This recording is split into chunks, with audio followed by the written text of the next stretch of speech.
এবারে সরকার 2 দিন ঘোষণা করছে, পারছে না কমছে? তো সরকার যেখানে পবিত্র ঈদে মিলাদুন্নবী সাল্লাল্লাহু আলাইহি সাল্লামকে রাষ্ট্রীয় ছুটি ঘোষণা করছে 2 দিন, আর এই জন্য এই পবিত্র ঈদে মিলাদুন্নবী সাল্লাল্লাহু আলাইহি সাল্লামের বিরোধিতা করা রাষ্ট্রদ্রোহিতার শামিল। যেখানে ঈদে মিলাদুন্নবী সাল্লাল্লাহু আলাইহি সাল্লাম আনন্দ র্যালি করা, আনন্দ করা, শুকরানা মিছিল করা, নবীর শান মান আজমত আলোচনা করা একটা জায়েজ কাজ, সেই জায়েজ কাজকে না জায়েজ বলে বেড়ানো, মানুষের মধ্যে অস্থিরতা ছড়ানো, এটা হলো ধর্মদ্রোহিতার শামিল। তাহলে যারা পবিত্র ঈদে মিলাদুন্নবী সাল্লাল্লাহু আলাইহি সাল্লামের বিরোধিতা করেছে এরা রাষ্ট্রদ্রোহী, এরা ধর্মদ্রোহী, এদেরকে আইনের আওতায় আনতে হবে। কথা বলেন ঠিক না বেঠে? এটা আমার পরিষ্কার কথা। নবীর আগমনে খুশি হইতে পারেন নাই, আপনি যেই দল করেন আমি জানি না, ইসলামের কোন দল করেন সেটাও আমি জানি না। আমি পরিষ্কার ভাষায় বলতে চাই, একটা পাগল তো বলবে আরে নবী দুনিয়াতে আসছে, নবীকে পেয়ে আমরা খুশি আনন্দ করব। ওরা বলে যে ঈদ কই পাইলাম? আচ্ছা ঈদ হুজুর, আচ্ছা ঈদ তো আক্ষরিকভাবে আমরা কত কিছুকে ঈদ বলি কি বলি না? বলি কি না বলেন না কেন? আমরা তো বলি। জিহাদ আমরা বলি না? জিহাদ বলি না? যে কেউ যদি ইসলামের নাম নিশানা মুছে ফেলার জন্য ও ধর্মকে বিলীন করে দেওয়ার জন্য কেউ যদি ষড়যন্ত্র করে তার বিরুদ্ধে সম্মুখ যুদ্ধে নেমে যাওয়া, এটা একটা জিহাদ। আবার জিহাদের আরেকটা অর্থ আছে, একমাত্র আমরা সুন্নিরা এই বাংলাদেশে একমাত্র ধর্ম ইসলাম কোরআন নিয়ে সঠিক ব্যাখ্যার মাধ্যমে আবারও প্রমাণ করেছি এই দেশে একমাত্র হলো সুন্নাত ওয়াল জামাত, শান্তিপ্রিয় দল। কথা বলেন ঠিক কিনা বলেন? আজকে রাত্রে 12টার সময় হাজার হাজার মানুষ আপনারা এসেছেন, কাউকে ভাড়া দিয়ে আনা হয় নাই, নিজের পকেটে টাকা খরচ করে এসেছেন। 9টি ঘন্টা জার্নি করে এসেছি, এরপর দায়িত্বহীন কণ্ঠেই কথা বলার চেষ্টা করছি। আমরা আমাদের পজিশন, পদবি, আমাদের ব্যক্তিত্ব, আমাদের রূপ লাবণ্য, আমাদের টাকা পয়সা সব কিছুকে আমরা তুচ্ছ মনে করি, মোস্তফার শান আজমতকে আমরা শ্রেষ্ঠ মনে করি।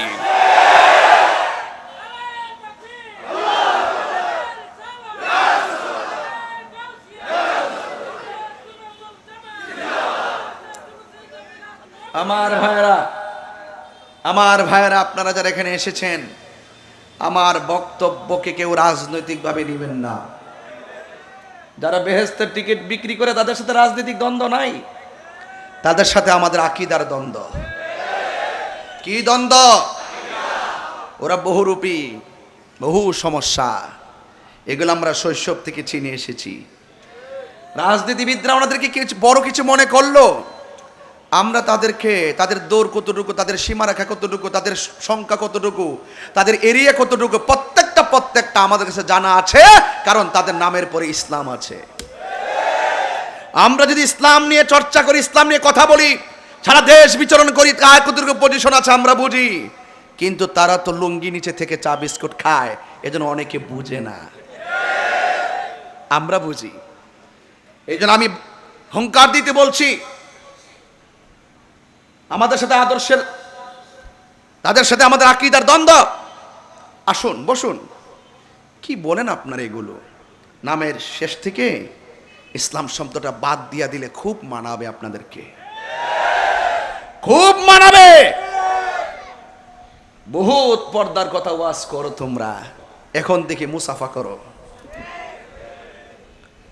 এই যে পবিত্র ঈদে মিলাদুন্নবী সাল্লাল্লাহু আলাইহি সাল্লামের মাসটা যখন আসে, তখন তাদের অ্যালার্জি শুরু হয়ে যায়। কি শুরু হয়ে যায়? অ্যালার্জি। আমরা খাই বিরিয়ানি, তাদের হয় চুলকানি।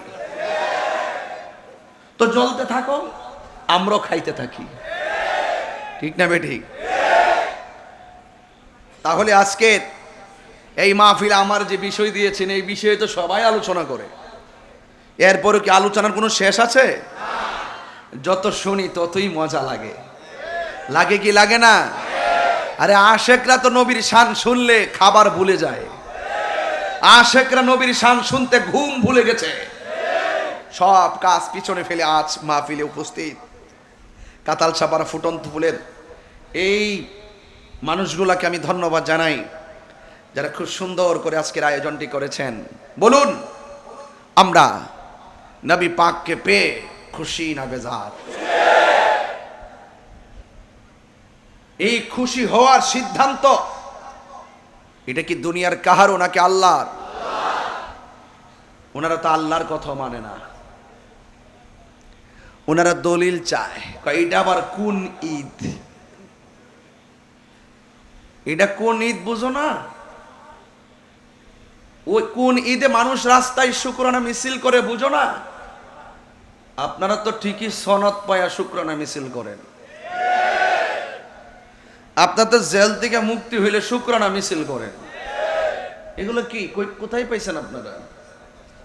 আপনারা যে ইস্তেমা করতেছেন এগুলো কোথায় পাইছেন? এত যে বেদাতের ফতোয়া দেন, সই উসুল কোথায় পাইছেন? এগুলো কোথায় পাইছেন? কোন দলিল করতেছেন? আর আমাদের এত দলিল থাকার পরও আপনারা আমাদেরকে বলেন আমরা বেদাত করছি। বেদাত বেদাত বলতে বলতে বেদাতের ট্রেডিশনটাকে সাইয়ার দিকে ধাবিত করছে এক ধরনের মৌলবীরা, কিন্তু বেদাতে হাসানা যে আছে সেটা তারা বলতে চায় না। এরা মনে করে প্রত্যেক বেদাত মানেই পথভ্রষ্ট, গুমরাহি, বিয়াদব। এরা মুনাফিক, এরা জেনে সত্যকে গোপন করে। এরাই ঝগড়া লাগাবে, এরাই ফাসাদ লাগাবে, এরাই মারামারি করবে। যদি জিজ্ঞেস করে মারামারি করলে কেন, এই আগুন লাগাইলে কেন, কত চিল্লেন না, আমরাই সমাধান করব। কি কর? আমরাই সংশোধন করব। এই মুনাফিক নতুন না পুরান? আর নতুন না পুরান? রাগ করবেন না আমার কথা। এই জন্য আমি বলতে চেয়েছিলাম আমরা রহমত পেয়েছি, আমার নবীকে পেয়েছি। আমরা শুধু 12 রবিউল আউয়াল খুশি না, আমরা সারা বছর খুশি। এই জন্য সুন্নিরাও কম না। এরা সারা জীবন বিরোধিতা করতে শুধু 12 রবিউল আউয়াল ভাই। এখন সুন্নিরা পহেলা রবিউল আউয়াল থেকে স্বাগত রেলি দেওয়া শুরু করছে।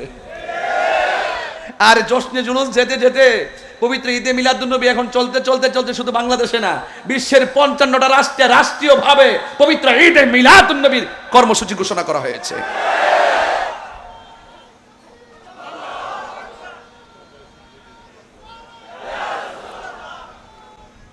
এবারে সরকার 2 দিন ঘোষণা করছে, পারছে না কমছে?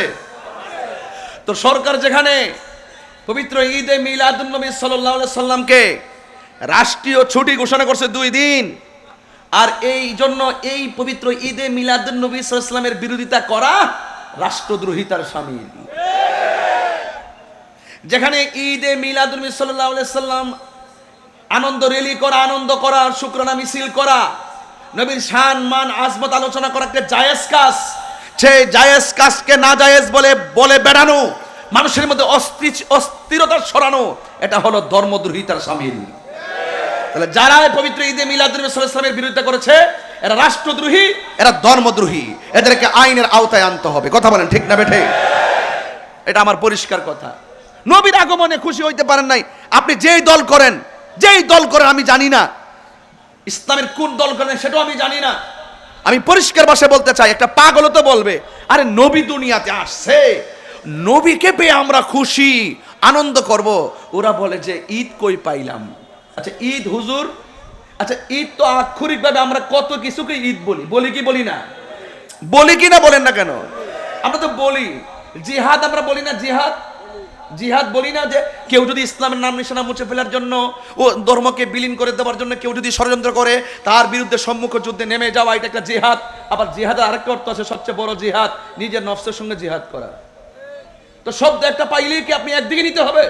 এতেকাফ পাইছেন কি এতেকাফ কি একদিকেই নেবেন? আপনি কি এগুলোর আক্ষরিক করতে বুঝবেন না? শাব্দিক করতে বুঝবেন না? আপনি কি যাক ওয়াজ মাহফিলে তো আর এগুলো বোঝানো যাবে না। আমি শুধু বলতে চাচ্ছি, যারা বলে 2 ঈদ ছাড়া আর কোনো ঈদ নাই তারা জাহান্নামী। তারা কি জাহান্নামী? এখন বলবেন হুজুর আপনি জাহান্নামী বলেন। আরে বাবা আমি তো জাহান্নামী বলছি তো, কিন্তু ওরা যে জান্নাতের টিকিট দিবে এটা তো ডাহামিসা কথা কোন ঠিক না বেড়ে। আমি তো বলছি দলিল দিয়েই বলবো। যারা বলে দুই ঈদের বাইরে কোনো ঈদ নাই, আমি বলবো জুমার দিন যে ঈদের দিন নবী পাকের হাদিস মুবারক আছে, ওই ঈদকে তারা অস্বীকার করেছে। আরাফার দিবসকে ঈদ বলা হয়েছে, সেই দিনটাকে অস্বীকার করেছে। যদি বলে আর কোনো ঈদ নাই, তাহলে জুমা হয় একদিনে, সপ্তাহে 4 দিন, মানে মাসে 4 দিন। দেখেন বছরে কয়টা ঈদ আমরা পালন করি, এটাকে তারা অস্বীকার করে। মান গাজিব আলাইহি মুতাআম্মিদান ফালিয়াতাবাওয়া মাকআদাহু মিনান নার। যেই ব্যক্তি আমার রাসূল সাল্লাল্লাহু আলাইহি ওয়াসাল্লামের উপরে মিথ্যা তহমতে মিথ্যা বানিয়ে মিথ্যা রচনা করে, এরা যেন নিজের ঠিকানাটাকে নিজেরাই জাহান্নামের মধ্যে করে নিল। এটা কি আমার ফতোয়া? আমার ফতোয়া? এই জন্য বলেন কোনো ঈদই হতো না যদি আমার নবী না আসতো। ফতোয়ার কিতাব থেকে দলিল দিতে বলবে, সহি হাদিস আসেনি। একদল আছে না শুধু সহি হাদিস খুঁজে। এই সিয়াসিত্তার বাইরেও তো বহুত হাদিস গ্রন্থ আছে, এই হাদিসগুলো সহি, এগুলোকে তার আমলেই নেয় না। সিয়াসিত্তার মধ্যে আছে কিনা।